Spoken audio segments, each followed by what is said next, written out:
Okay, soft shackle, do it yourself, cheap, get some rope. This is just nylon, silver rope it's called.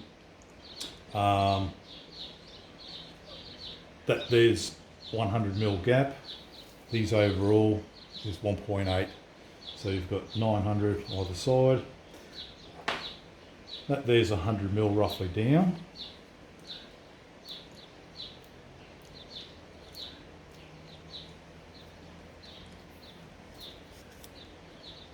I've got it crossed over and I'm just going to tape that.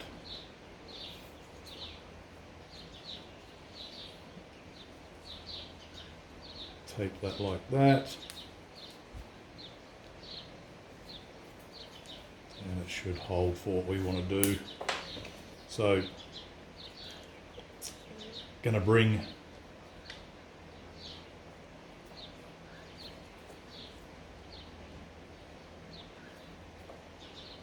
the rope around on itself.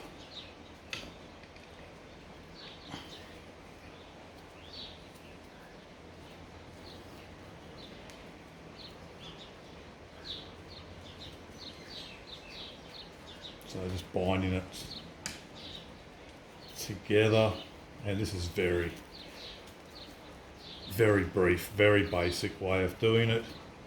We want to keep it as tight as possible all the way down so you have that sort of twisting effect.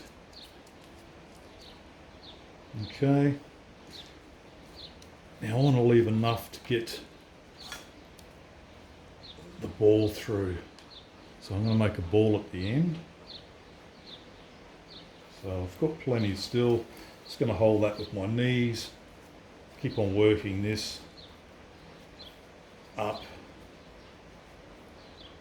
until about there. So at this end, I've probably got, that's 200 on that one.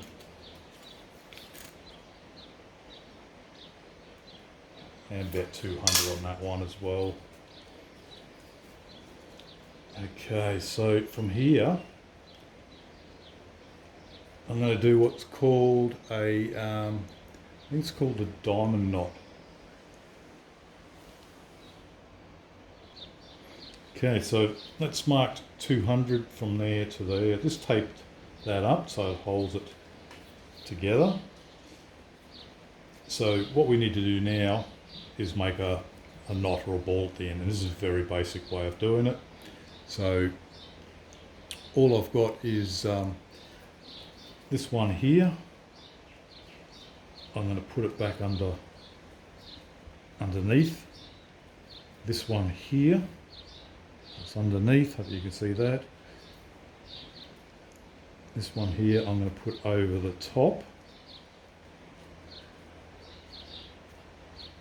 and bring it through.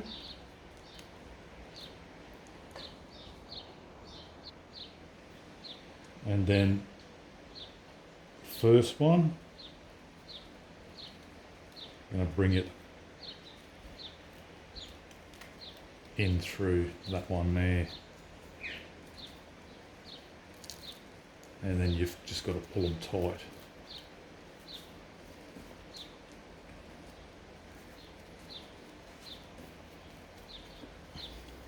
This is the important part. You've got to really make sure that this binds up on itself. So you're just working them through.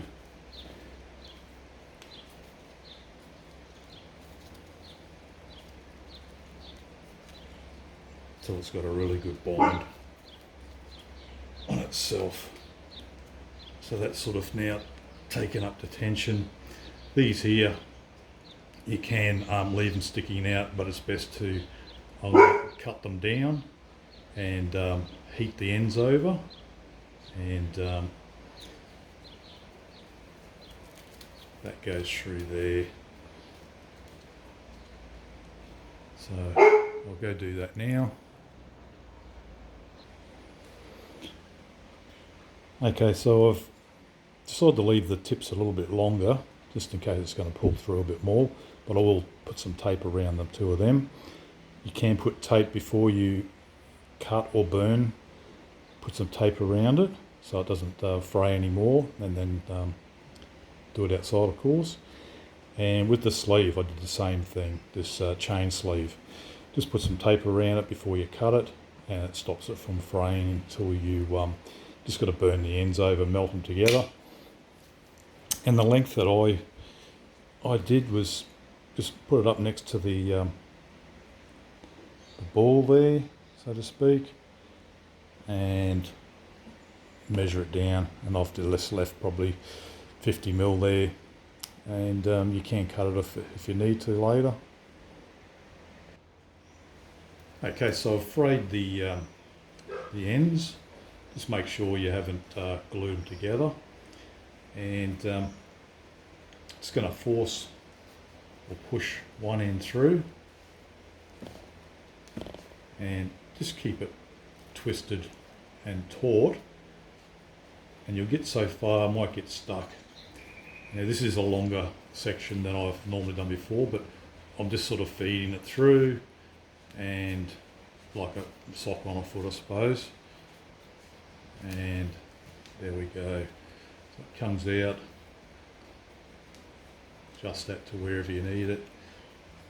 Doesn't have to go right to the end, it's just, yeah, good portions all protected. So what I'm going to do now is I'm going to take the tape off. Okay, so I'm going to come down and find the end.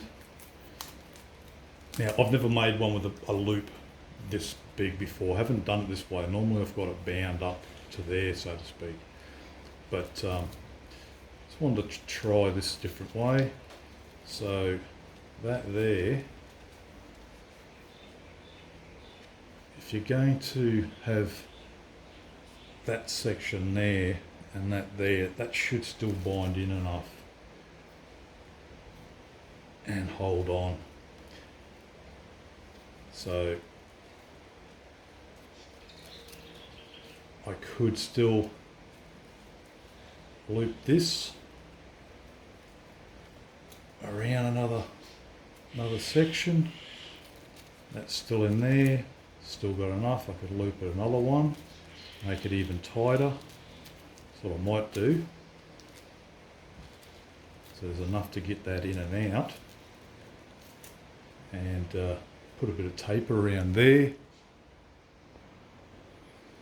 So it does work. You just got to make sure when if it is a bigger gap like that,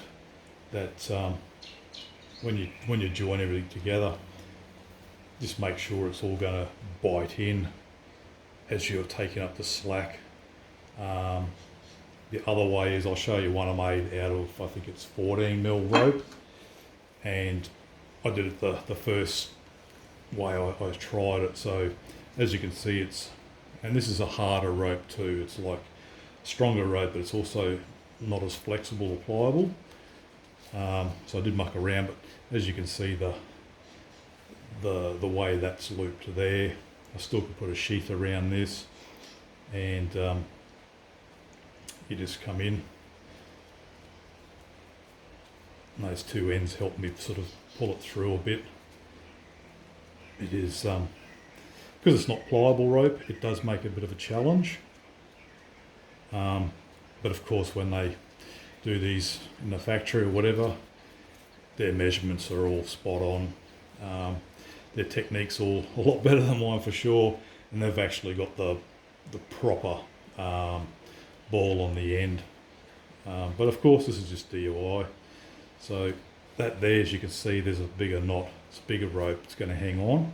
But the first 12mm I made, yeah, it turned out pretty good. I was pretty happy with that. I'm still got that on the truck, on the ute. So just going back to the two, that one there's a lot more snug or bound in, and this one goes all the way down there. So that's it.